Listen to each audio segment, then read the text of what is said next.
So what in the world does agape mean? Agape is a word that has radically changed my understanding of everything I believe about life. I've been on this journey of unraveling what religion really is and who God really is. For me, agape sums it up in one word. Agape is the Greek word for love, and it is the highest form of love. It's a divine love, a love that's out of our world. God's love is radical. It is a love that moves in one direction regardless of the outcome. The Bible describes His love as an everlasting love, a love that lasts forever.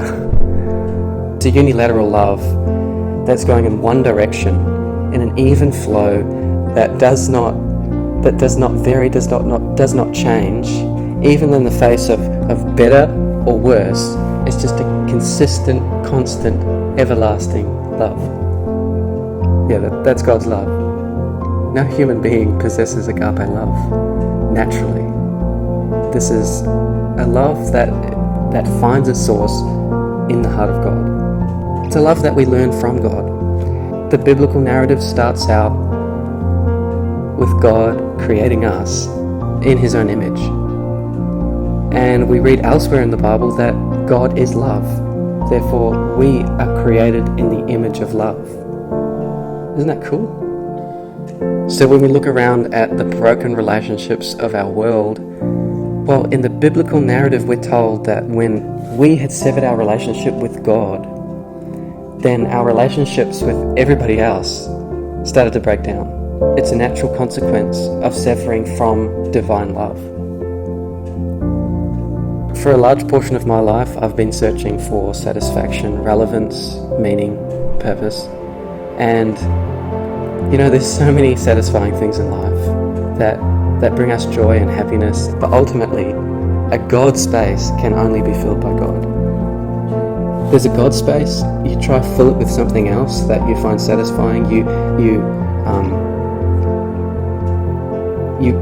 You make that thing all absorbing, you pay all your attention to that one thing. You try to place it in the God space and you'll always feel empty. So Jesus clarified what is the greatest commandment of all time. He said to love the Lord your God with all your heart, with all your mind, with all your strength, and to love your neighbor as yourself. This is what we were created for. To love and be loved, to be in relationship. The one thing that we desire most in life is the very thing we were created for. That's what religion really is all about. It's about relationship. Relationship with God, finding that source of fulfillment, filling that God space. And when that happens, I'm telling you, that's when my relationships begin to grow, begin to flourish, when I am fulfilled and when I am satisfied with God. So if there's anything to sum up what I have to say, agape is all my religion. It is the motive, it is the power, it's the reason, it's the purpose. It is behind everything I believe to be true. Agape is all my religion. It is the sum total, it is the center, it is the circumference, it is everything to me. And if anything that I believe contradicts that foundation, then for me it's not worth believing. So this album is a collection of songs that have been a part of our journey for at least 6 years. And some are old songs, some are new songs, but they all are a part of the process of growing in the understanding of God's love. So, God is love.